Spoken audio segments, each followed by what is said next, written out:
In 1930, in an effort to alleviate the effects of anyone? Remember high school history? The Great Depression. Who could stay awake? Anyone? Anyone? We're giving history an extreme makeover. In your face, explosive, and fast. Real fast.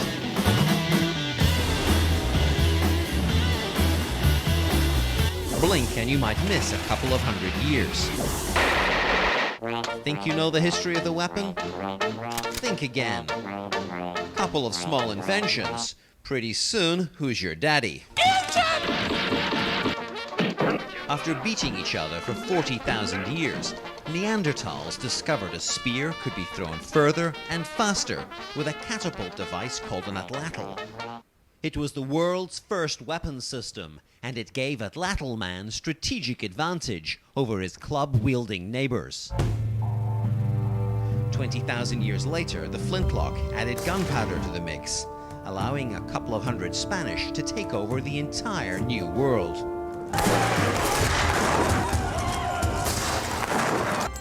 But it was 20th century technology that kick-started killing, with the tank in World War I, the Nazi V-2 missile and jet plane in World War II, and, of course, the winningest weapon of all, the atomic bomb.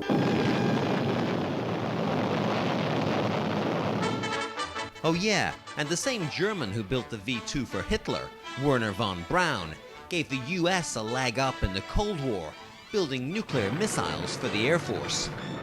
In his spare time, he worked on a couple of Disney films too. When I see an elephant fly. Take the history of the car. Henry Ford's invention of a production line for his Model T pushed down costs and lifted the spirits of the public. For a mere $230, Dad could take the family for a Sunday drive, and bad guys outrun the law. The need for speed kept the car industry rolling. By the 1950s, the car was driving us into the permissive society. But it was the interstate system that really opened things up.